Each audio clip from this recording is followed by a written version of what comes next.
Tu sais ce que j'aime pas dans les séries? C'est qu'en générique, t'as genre 6 personnages principaux, mais dedans y a qu'une meuf. Ou encore pire, quand y en a 2 ou 3, mais qu'elles sont juste là pour jouer le rôle de la demoiselle en détresse ou de l'intérêt amoureux du héros. Je sais pas, moi je préfère les personnages féminins forts, badass, qu'on voit du lourd quoi. Qu'est-ce que t'en penses toi? Moi, je sais pas. Si c'est vraiment ça qui te fait kiffer, t'as qu'à reprendre Arrow. Ouais, non, faut pas exagérer quand même. I can't do this all on my own. No, I know I'm no Superman. I'm no Superman. Salut les enfants et bienvenue dans ce nouvel épisode de Trucs en série. Aujourd'hui on va parler d'un type de personnage féminin bien particulier. Elles sont solides, indépendantes, elles mettent des coups de tête. Non, je sais à quoi vous pensez, c'est mort. Bref, aujourd'hui on va parler des femmes badass dans les séries. Alors le terme badass est un peu galvaudé pour le coup, car cet épisode va plutôt porter sur la femme d'action, qui est certes badass, mais qui est surtout un trope à part entière. Trope étant le mot anglais pour désigner les codes et conventions narratives des séries dans ce cas précis. Donc le titre de la vidéo est trompeur. Non, je dirais plus parlant. Moi je dirais plus roublard. Et moi je dirais plus ta gueule. Ouais, ta gueule. En général, le mot badass, appliqué aux personnages féminins, est employé pour désigner sans distinction toutes les femmes fortes dans les séries, qu'elles mettent des patates ou pas. Oui, car une femme peut tout à fait être badass sans faire ce genre de choses. Vous voyez ce que je veux dire? On est d'accord. Maintenant que ça c'est dit, rentrons dans le vif du sujet. La femme d'action donc, ou action girl, est un type de personnage féminin badass caractérisé par sa très forte tendance à prendre part à l'action. Oh waouh, on apprend des choses aujourd'hui. Rémi... Bon, j'avoue c'était assez évident au vu du nom, mais je n'ai pas encore terminé. Ne comptez pas sur elle pour rester passive lorsque ça bastonne. L'action girl n'est pas là pour faire de la figuration et n'a aucun mal à tenir la dragée haute à ses adversaires, hommes comme femmes. Attention, elle n'est pas forcément une combattante, dans le sens où l'action auquel elle participe ne rime pas obligatoirement avec pétage de nez et tir dans les rotules. Carla, dans la série Scrubs, est définitivement une femme d'action par exemple. Bien que n'usant pas de force physique pour défaire ses opposants, ce qui serait bizarre dans un hôpital de toute façon, elle ne reste pas moins une infirmière badass n'hésitant pas à retrousser ses manches lorsque la situation l'exige. Une nuance importante à faire. Tant qu'on est dans les nuances, l'action girl, comme tout bon trope généraliste qui se respecte, est composé de sous-tropes se focalisant sur une caractéristique bien particulière du personnage en question. Un des plus représentés est celui de la maman ours, ou mama bear, qui a une forte tendance à défoncer les personnes qui menacent ou blessent ses enfants. De base. Cette condition n'est pas toujours nécessaire d'ailleurs, puisque l'action mom, qui est un autre sous-trope très similaire, est tout simplement une badass qui met des pieds-bouches tout en élevant son ou ses gosses. Des pieds-bouches? Ou des points couilles si tu préfères. Un autre type assez commun, qui est même un genre de série à part entière, est l'action girl qui ne se déplace jamais sans ses flingues. Forcément très répandu dans toutes les séries policières où les armes sont légion, l'utilisation de guns ne lui fait pas peur, et constitue même des fois une passion. Fait amusant, ce trope est plutôt populaire dans les séries animées japonaises. Un exemple que j'affectionne tout particulièrement est le personnage de Rally Vincent, une chasseuse de primes fondue d'armes à feu et les maniant comme personne, héroïne de la série d'OAV Gunsmith Cat, tirée du manga du même nom. Manga que j'ai découvert dans ce magazine pour ceux que ça intéresse. Voilà, c'est tout, c'est juste pour info. On en a rien à branler, bordel de merde. L'action girl est par définition du côté clair de la force, me demandez pas pourquoi, et donc il existe forcément son équivalent du côté obscur. C'est à peu près la même chose, sauf qu'au lieu de faire le bien, ses objectifs sont ambigus au mieux, maléfiques au pire. Et je vais m'arrêter là parce que je me rends compte que ce que j'explique est parfaitement évident. Ouais, en gros, la Dark Action Girl, c'est son nom, fait le mal, avec plus ou moins de nuances suivant la série. Bref, il y a plein de sous-tropes comme ça, mais mon but dans cet épisode n'étant pas d'en dresser une liste complète, je vais m'arrêter là. T'avais la flemme ou quoi? Petite précision néanmoins, l'action girl n'est pas un type de perso à proprement parler, mais plus un trait de caractère, parfois dominant, s'appliquant à un personnage féminin dans une série. C'est caractéristique de ce type de trope, et c'est logique que ce soit le cas, car sinon cela donnerait des persos unidimensionnels et plutôt fades en fait. Mais attends, mais t'avais pas dit le contraire au début? Je reste calme et je continue à t'ignorer. Ah, parce que moi j'ai le script sous les yeux là. Je t'ignore, je t'ai dit! Pour être honnête, lors de l'écriture de cet épisode, je me suis demandé comment le rendre intéressant, et surtout, éviter de balancer tel quel des infos qu'on peut au final facilement trouver sur le net. Et je me suis dit que ce serait nice de rendre hommage à toutes ces femmes badass d'ascendance action girl qui m'ont marqué dans les séries. Leur rendre hommage en en dressant des portraits rapides et concis qui prendraient la forme d'une liste. Oh putain, le mec fait un top et il le met même pas dans le titre de la vidéo. Trop badass. Non, ou trop con, hein. Je sais pas, mais en tout cas, c'est un des trois. Alors non, c'est pas un top. Je veux pas qu'il y ait de méprise à ce niveau-là, c'est pas un top. C'est juste la liste de 15 femmes de série qui personnellement m'ont vendu du rêve. Ouais, donc un banal top 15 quoi. Rémi, c'est la dernière fois. Le prochain coup, je me lève et je te la joue épisode pilote style, ok? Alors forcément, ce type de choses ne peut pas être fait sans spoiler un minimum. Donc voici un petit message de prévention. En musique. Ça va spoiler, alors si tu veux pas te faire niquer, regarde la description, j'ai tout noté. T'as le nom des séries, la timeline, alors fais pas chier, car ça va spoiler. Tu pourras pas dire que je t'ai pas prévenu. Ton comme de rage, tu te le fous dans le cul. Oh, gros. Non mais calme-toi là. Hein. Bon, premièrement, c'est quoi ce bordel? Et deuxièmement, je sais pas si t'as remarqué, mais les audiences, elles sont plutôt modestes, hein. Les gens qui matent sont plutôt très gentils, tu vois. Y a pas encore de rageux, de haters ou je sais pas quoi là, tu vois. Donc, tranquille quoi, cool. Ah ouais, merde. Et ouais. Attends, j'ai une idée, je vais tout arranger. Ouais. 1, 2, 3, 4. Je suis désolé, j'ai peur de me laisser emporter. Je voulais juste vous prévenir du danger. C'était certes un peu maladroit, mais c'était bien vrai. Oui, ça va spoiler. Vas-y putain, je suis trop enjaillé. Ouais, ça commence un petit peu à partir en couille. Tu peux. Plus sérieusement, je vais limiter les spoilers au maximum, mais au moins maintenant, vous savez que vous avez un petit guide dans la description pour les plus méfiants d'entre vous. J'ajouterai également dedans une note sur la violence de certains extraits, si nécessaire, même si on va pas se le cacher, tout le monde s'en fout en comparaison des spoils. Ah, et 2-3 petites précisions avant de commencer, c'est bien sûr un avis subjectif, cela ne concerne que les séries que j'ai vues en entier ou pour lesquelles je suis à jour, et je me suis limité à un perso féminin par série. Bref, je crois que tout est dit, c'est parti. Et on commence tranquillement avec Olivia Mira Armstrong, doublée par la comédienne Yoko Tsutomu, dans l'anime Full Metal Alchemist Brotherhood. Générale de division dans l'armée d'Aimstress, et surtout commandante de la forteresse de Briggs, cette femme aux yeux bleus glacés, comme son caractère, est un leader impitoyable et une combattante émérite. Prête à tout pour défendre la frontière nord du pays, ses méthodes pour le moins rudes envers ses subordonnés, ou même son propre frère, n'empêchent pas ces derniers de lui vouer une loyauté sans faille. Loyauté qu'elle honore en n'hésitant pas à mettre sa vie en jeu pour eux. Dans un monde où l'alchimie est la principale source de pouvoir, Olivia préfère nettement s'appuyer sur ses capacités physiques et son habileté à utiliser toutes sortes d'armes, notamment l'épée héritée de sa famille. Personnellement, j'ai trouvé ces deux combats contre Sloth, l'homonculus à la force monstrueuse, particulièrement lourds.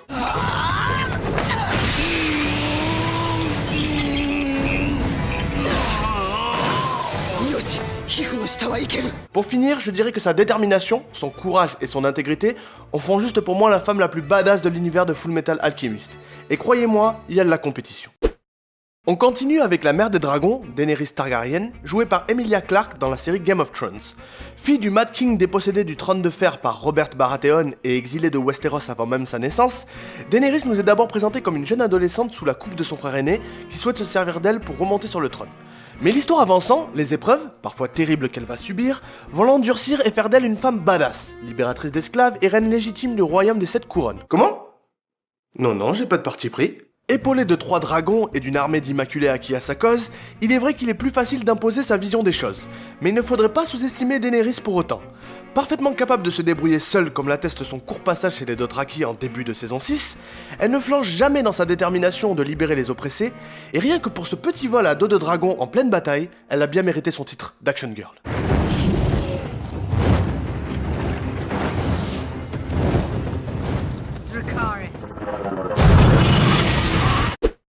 On part dans les Bahamas pour la suivante. J'ai nommé Anne Bonny, interprétée par Clara Padgett dans la série Black Sails.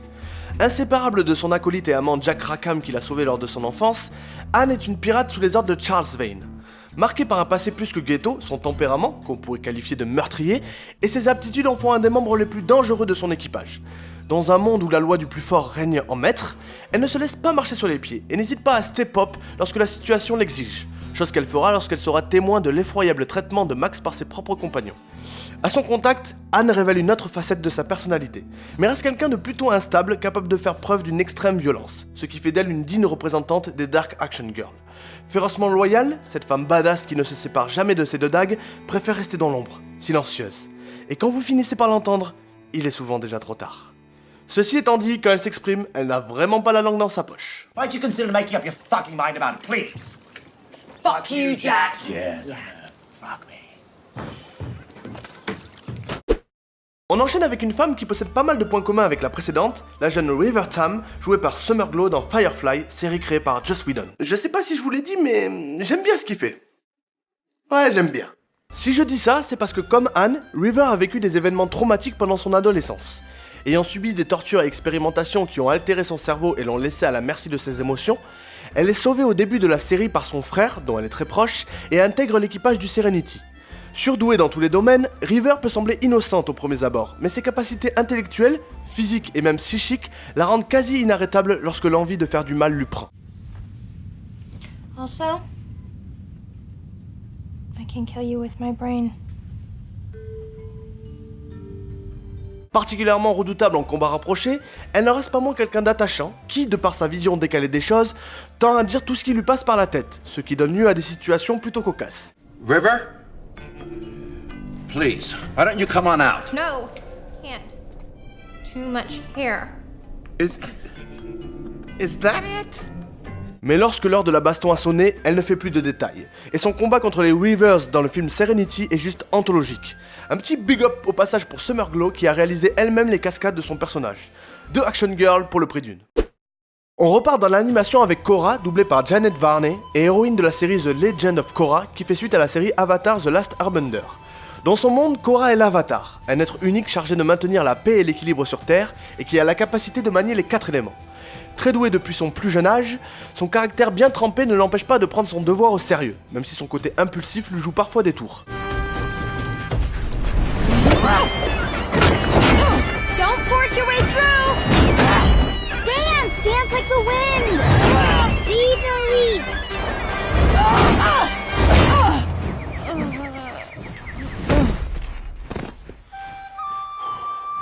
La personnalité de Korra tranche complètement avec celle de son prédécesseur. Recourant facilement à la force brute, elle est têtue comme pas deux et plutôt sarcastique sur les bords. Particulièrement loyale envers les gens auxquels elle tient, sa ténacité et son assurance couplées à ses aptitudes physiques et athlétiques en font une guerrière redoutable et une action girl de premier ordre. Plus important encore, le voyage initiatique qu'elle suivra tout au long de la série marquera une réelle évolution dans sa façon de voir les choses. Et déjà qu'il est plutôt rare qu'une jeune femme soit l'héroïne d'une série à l'origine pour les enfants, le fait que ce soit quelqu'un d'entier avec ses qualités et ses défauts fait d'elle un personnage unique, et ce, à bien des égards. Allons faire un petit tour du côté de Baltimore pour la suivante. Shakima Kima Greggs, interprétée par Sonia Son dans la série The Wire. Non, je vais pas faire le coup de dire que c'est une série de fous, que tout le monde devrait l'avoir vue, que c'est une de mes séries préférées, voire ma série préférée. Tu sais, ça fait genre puriste à 2 balles et... Tu filmes pas là? Non. Ah ok. Non, franchement, tu vois, ça le ferait pas. Détective dans le département de police de la ville de Baltimore, Kima s'occupe principalement d'affaires de meurtre et de trafic de drogue. Mariée à son travail, ce qui est un trope à part entière, soit dit en passant, elle a su s'imposer dans un milieu dominé par les hommes grâce notamment à son intégrité sans faille et à son refus de laisser quiconque lui marcher sur les pieds. Particulièrement portée sur le travail de terrain, cela lui coûte cher lorsqu'une opération d'infiltration tourne mal et qu'elle finit grièvement blessée. Acceptant de prendre un travail de bureau pour rassurer sa petite amie à la suite de sa guérison, Well, you're a house cat now, huh? I made a promise. Well, I gotta say, Kima, if you were a guy, and actually in some ways you're better than most of the guys I know, but if you were a guy, friends would buy you a beer and let you know. Let me know what? You're fucking whipped. Whipped. Pussy whipped within an inch of your life. I kid you not. elle ne tardera pas à reprendre les chemins de la rue, son tempérament n'allant pas de pair avec un job sans action. Pouvant paraître froide aux premiers abords, Kima est quelqu'un de respecté par ses collègues pour son courage et son ingéniosité lui permettant de faire avancer bon nombre d'affaires. Mais le plus intéressant chez elle est que finalement, elle a les mêmes problèmes que les autres détectives. Ayant beaucoup de mal à concilier vie professionnelle et vie personnelle, elle est loin d'être parfaite, et ce traitement de femme policière taciturne, plutôt rare à l'époque du début de la série, en fait quelqu'un de fascinant. Un grand personnage pour une grande série et une authentique badass. Place au monde de la loi avec la suivante. Kalinda Sharma, jouée par Archie Panjabi dans la série The Good Wife. Enquêtrice indépendante travaillant le plus souvent pour le compte du cabinet Lockhart & Garner, on peut dire que Kalinda dénote dans ce monde d'avocats aisés de Chicago. Au niveau de son look, certes, mais également au niveau de ses capacités d'investigation exceptionnelles qui lui permettent très souvent de sauver la mise à la dernière minute. De nature très privée, son aura mystérieuse fascine, et je me souviens que c'est elle qui m'a poussé à continuer mon visionnage le temps que j'apprenne à apprécier la série. L'envie d'en découvrir plus sur cette femme furieusement indépendante m'a fait enchaîner les épisodes. Calme, secrète et flexible, ces mots pas les miens, elle est également plutôt solitaire, même si elle fait preuve d'une loyauté sans faille auprès du peu de gens qu'elle apprécie. Mais où est l'action dans tout ça, me direz-vous? Si vous vous posez cette question, c'est que vous n'avez jamais vu Kalinda traquer un témoin manquant ou défoncer une voiture à coups de batte.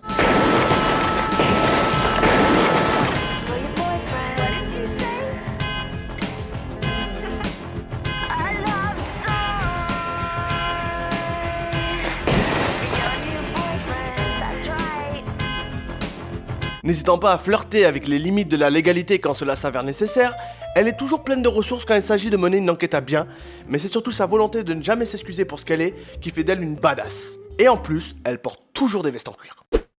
Un petit détour par le quartier d'Hell's Kitchen maintenant avec Claire Temple, interprétée par Rosario Dawson dans l'univers Marvel de Netflix. Je dis univers au lieu de citer une série en particulier, car au final, Claire, infirmière aidant les super-héros pour arrondir ses fins de mois... Ah mais non, il la paye pas en fait. Les fils de... Je disais donc, Claire, infirmière aidant les super-héros sur son temps libre, ou pas d'ailleurs, est vraiment le personnage qui fait le lien entre les différentes séries Marvel de Netflix. Toujours prête à aider les autres, au péril de sa vie même parfois, elle navigue dans ce monde de personnages au pouvoir surhumain avec une aisance qui lui est propre, faisant souvent office de compas moral pour ses combattants du crime. N'hésitant pas à les remettre à leur place quand elle le juge nécessaire, avec son petit ton sarcastique qu'elle maîtrise si bien. I'm not the one looks like they've been through the grinder. You really need to get some kind of body armor or something. Slow me down too much. So will a bullet. Sa détermination et son courage dans toutes les situations montrent que ce ne sont pas les super pouvoirs qui rendent héroïque. Ajoutez à ça qu'être la demoiselle en détresse ou ne jouer que le love interest des hommes qui l'entourent, bah c'est clairement pas son truc, et vous avez là une vraie badass des temps modernes. Bienvenue dans la ville de Neptune pour la suivante, Veronica Mars jouée par Kristen Bell dans la série du même nom. Cynique pour être le trait de caractère résumant le mieux Veronica. Cela n'a pas toujours été le cas, mais les terribles événements qui se sont abattus sur elle les uns après les autres l'ont changé. Devenue une paria dans le lycée qu'elle fréquente, elle voue un mépris sans borne à ses camarades de classe et ne trouve son salut que dans l'aide qu'elle apporte à son père dans son boulot de détective privé. Père dont elle est d'ailleurs très proche, surtout depuis que sa mère les a quittés, et avec qui elle possède une relation privilégiée même si elle ne lui dit pas toujours tout. Très intelligente et pleine de ressources, elle mène souvent l'enquête en parallèle de son père pour certaines affaires, ou dans les couloirs de son lycée pour résoudre le mystère de la semaine. Arrogante et manipulatrice quand elle estime que c'est nécessaire, son ton condescendant et sa fierté parfois mal placée ne lui assurent pas une grande popularité. Mais ce portrait peu flatteur ne doit pas faire oublier la loyauté dont elle fait preuve envers les gens auxquels elle tient, et que dans la plupart des cas, elle essaye sincèrement d'aider les autres. Veronica n'est pas vraiment une action girl à proprement parler, mais elle reste plus que capable de se débrouiller dans une rixe, et son côté badass est difficilement discutable.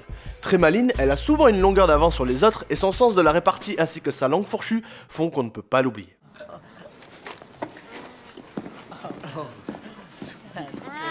It's all fun and games until one of you gets my foot up your ass.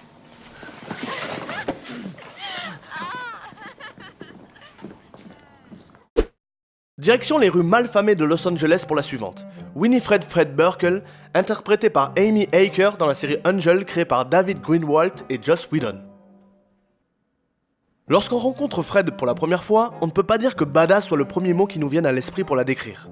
Traumatisée par son séjour à Pilea, une dimension parallèle à la nôtre, elle ne semble pas avoir toute sa tête lorsqu'Angel fait sa connaissance, et cela est toujours le cas lorsqu'elle rentre avec le gang à LA.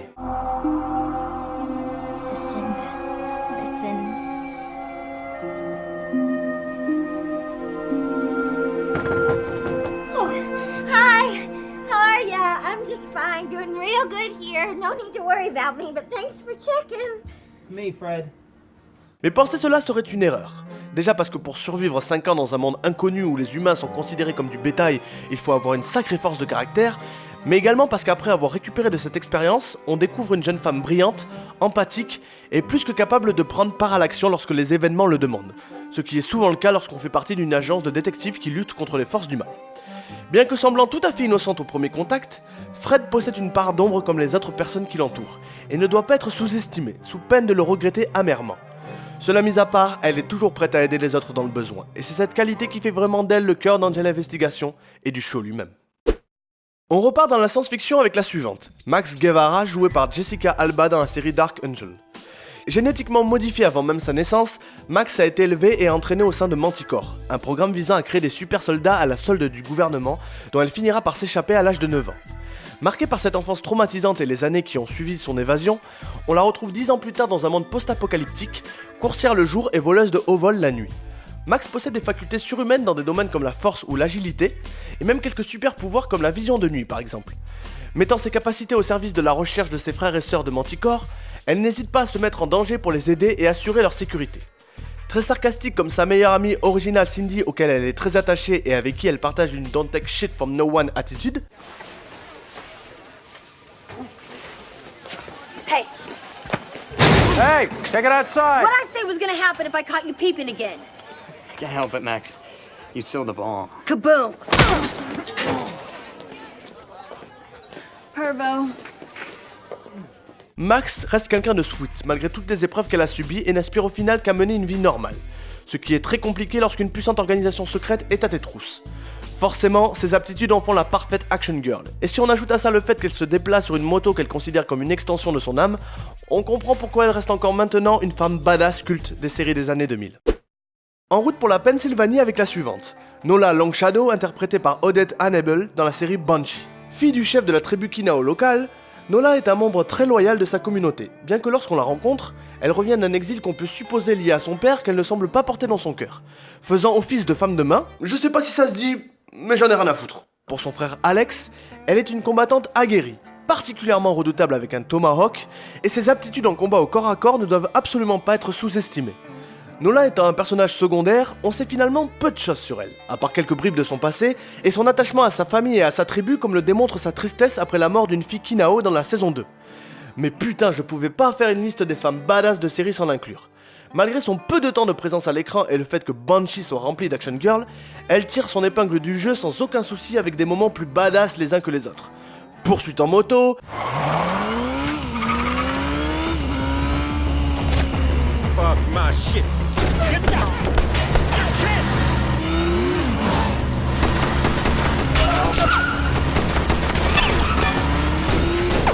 Who the fuck is that? How the hell should I know? Calmage de mec 3 fois plus balèze qu'elle... Because he underestimated Proctor. With all due respect, I am not Alex.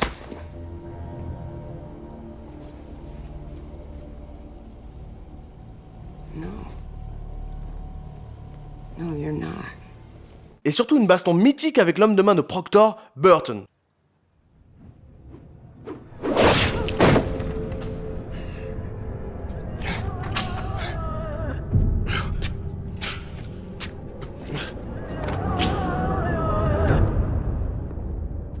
Hi there. Qui est sans aucun doute une des bastons, si ce n'est la baston la plus épique que j'ai pu voir dans une série. Et je pense que n'importe qui ayant vu Banshee aura cette réaction en entendant cette phrase. Oui, ah ça oui, ça c'est oui. Bref, Nola Longshadow est fucking badass. On retourne du côté de New York pour la suivante. Samin Shaw, jouée par Sarah Shahi dans la série Person of Interest. Lors de sa première apparition dans l'histoire, Shaw s'occupe de contrer les menaces terroristes que la machine envoie au gouvernement. Mais étant un peu trop curieuse pour son propre bien, elle est très vite prise pour cible par ce même gouvernement et s'en sort en simulant sa mort. Tout d'abord réticente à l'idée de rejoindre la Team Machine, elle finira par le faire pour défendre la veuve et l'orphelin et sauver l'humanité. Why would a small agency care what happens to me? We're not any agency. We're just I don't even know what we are. To be honest, I'm only in it for the dog. Ou presque. Shaw est atteinte d'un trouble de la personnalité qu'elle s'est auto-diagnostiqué, vraisemblablement pendant ses études de médecine. Cela la rend quasiment insensible aux émotions humaines, une sociopathe en quelque sorte, même si certaines arrivent à lui parler plus que d'autres. You don't get scared? Or sad. Or happy or lonely. I do. Angry. Okay, but that's about it. Ce trouble n'est pas anodin, car c'est lui qui façonne une grande partie de son comportement, beaucoup de choses horribles ne la touchent pas, mais cela ne l'empêche pas de faire preuve d'une grande loyauté envers les membres de son équipe. Shaw est une vraie passionnée des armes qui va même jusqu'à les stocker dans son frigo. Et comme tout bon agent qui se respecte, ses capacités en combat rapproché sont exceptionnelles. Sarcastique et tête brûlée, la promesse de pouvoir shooter du bad guy ou d'un bon steak suffit à la mettre en joie. Et son statut d'action girl est plus qu'évident.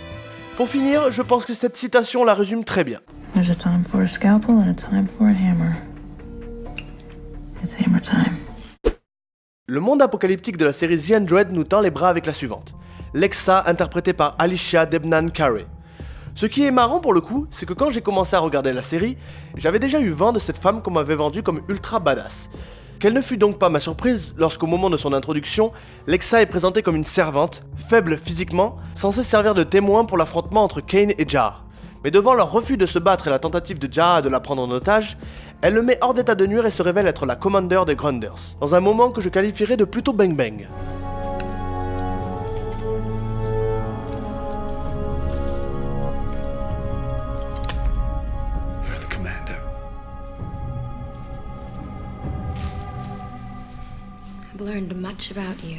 Lexa est donc la chef de son peuple pour qui elle serait prête à tout.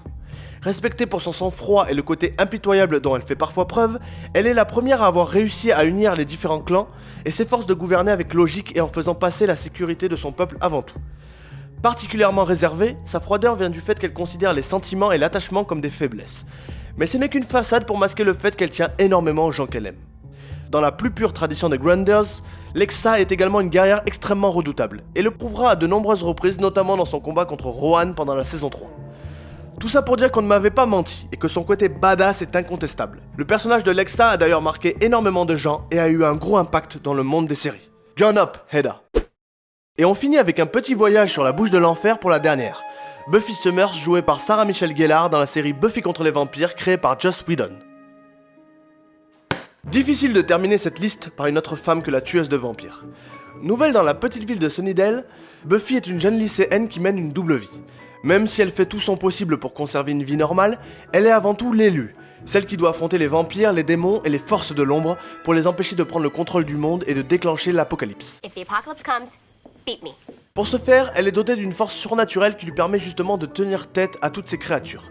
Mais son ingéniosité est également une arme puissante, car Buffy est loin d'être bête et se montre bien souvent plus maligne que ses ennemis. Contrairement aux anciennes tueuses, elle n'opère pas seule et ses amis, Alex et Willow, lui donnent un coup de main dans sa mission. Elle peut aussi compter sur le support de son observateur Giles, à qui elle a tendance à en faire voir de toutes les couleurs. Aimant charrier ses opposants lors des combats, on pourrait croire qu'elle prend du plaisir à se battre, mais le fait est qu'elle perçoit plutôt son devoir comme un fardeau qui ne lui permet pas de vivre normalement comme tout le monde, ce qui ne l'empêche pas de toujours répondre présente dans les moments où le monde a besoin d'elle. Buffy n'est pas parfaite, mais elle s'efforce de remplir la tâche qui lui incombe du mieux qu'elle peut, et c'est pour ça qu'on se retrouve toujours à l'encourager dans les épreuves qu'elle affronte.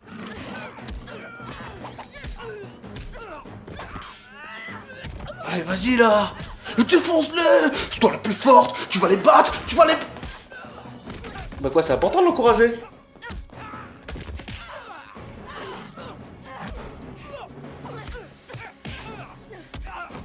Bien sûr, il y aurait énormément de choses à dire sur Buffy, mais on va rester souple pour éviter de trop spoiler. En tout cas, son personnage de femme badass aux prises avec les forces du mal a marqué toute une génération dont je fais partie. Et elle est devenue une figure iconique du monde des séries. Who are you? I'm Buffy, the Vampire Slayer, and you are? Et voilà, j'en ai terminé avec ma longue liste des femmes badass m'ayant marqué dans les séries.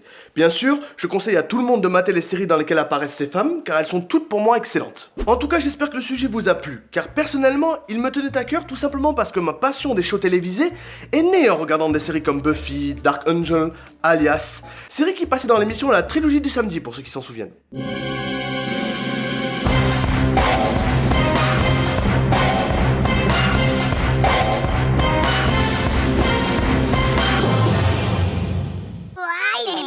Bref, normal que ce type de personnage m'ait marqué et que ce soit un trope que j'apprécie tout particulièrement lorsque je regarde une série. On est en plus dans une phase où les femmes badass / action girls sont de plus en plus présentes à l'écran et ça franchement, c'est vraiment top. Ah bah tu vois que c'était un top finalement. Bon, t'as gagné.